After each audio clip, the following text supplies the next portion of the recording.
there is the power and presence of God. Few, if any of us, is going to have a problem with a statement like that. Why? Because we have been taught and trained in that for as long as we can remember. All the power, all the presence of God there is right here, right now. Now that's a garment most of us are just not going to be able to wear. Not because it don't fit. Oh, it fits perfectly. It's mine by birthright. Why then can't I wear it? Why do I feel unworthy of my natural relationship with God? Yes, it is a natural relationship. Because as an infant and a child, I felt and used the presence and power of God all the time. It was the power and the presence of God I used to cry out when I couldn't form the words, to say, Mama, I'm hungry. To say, Mama, I'm in discomfort. To say, Mama, I simply need to be held. It was the power and the presence of God that caused me to use a table leg. It was the power and presence of God that caused me to use a chair leg. It was the power and the presence of God that caused me to use Mama's leg to pull up on when I decided I was tired of crawling and it was time to walk. This was the power and presence of God, ain't no doubt about it. Yet I find the older I get, the more difficult it becomes to feel the power and presence of God. Why now? At a time when I should be ascending into the greatness and glory of God, I am instead beginning to feel the absence of God. I am feeling the absence of God because my religious training and indoctrination has separated me from God and left me feeling unworthy. It has left me feeling that only a chosen few are given the privilege of knowing the power and presence of God. And the rest of us godless creatures have to go through the chosen to reach God. But I say that even through all of this religious training and indoctrination, that though the flame is dim, it is still alive. I say that the power and the presence of God in me is a reality. I say that I have the power. I say that I have the power to change the course. I say that whatever Jesus had, whatever Moses had, whatever Muhammad, Buddha, Gandhi, and the rest of the chosen few had, so do I.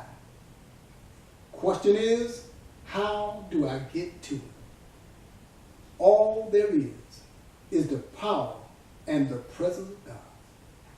All the power, all the presence of God there is right here, right now. I can feel this. I can feel this. I can feel this. In the beginning, there was the Word. And the Word was God, and God was the Word. I let my word, with all the feeling I have, go out as a declaration into the universal order of things and declare that all of God's presence and power resides in me.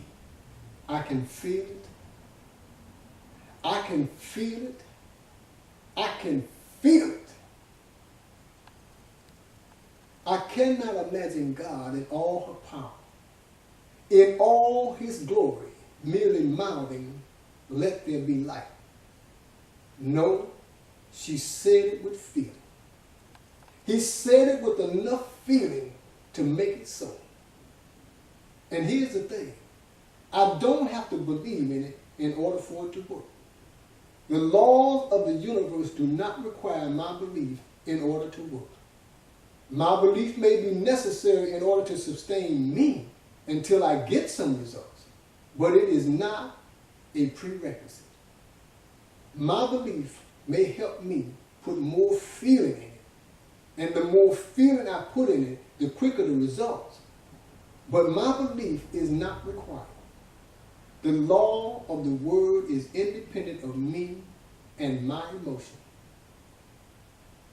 But my belief fuels my emotions, and my emotions is power. Money!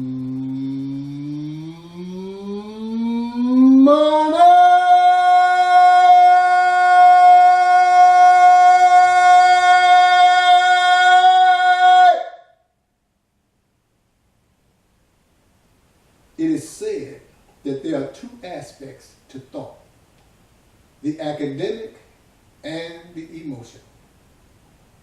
This is academic. What you just witnessed is emotional. For far too long now, the academics have had their way. They have led us to believe that emotions is something we should put away. They have frowned on it as something weak and femalish. It may be femalish, but it ain't weak. The fact is that emotions is the only thing that gives power to thought. Academics in and of themselves have no power. This is academic. It has no power. All there is the power and the presence of God. All the power, all the presence of God there is right here, right now. That's emotional, that's feeling, that's power. Unless a book or any written text can give me exercises that will involve me emotionally, it has no power. Unless I have some emotional attachment to what I read, it has no power. It is no accident that I can remember all of the words to my favorite songs when I was a teenager, while at the same time I can barely remember my English and history lessons from the same years. The music and the words spoke to my emotions and committed themselves to my memory and my life forever. To this day, they still move me. The exercises in this book are designed to help capture the feeling embodied in its principles. All there is the power and the presence of God. All the power, all the presence of God there is right here, right now. When I make a statement like this, I am often asked, am I saying that man and woman is God? What I'm saying is that God and her creation are one. Maybe man can never be God because he is man. But God can be man because he is God. And God will walk this earth in my personage as he walked in Jesus if I open up and receive her. The various techniques used to communicate with God, such as prayer, meditation, Tai Chi, and the many others, have been given by women and men who have been illuminated to show the way to reach God direct. They are designed to let God enter my being.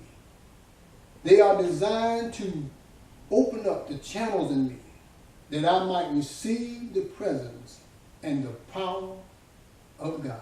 I am John Hinty, and this is the I Am God Revolution. John Hinty, a new mind for a new time.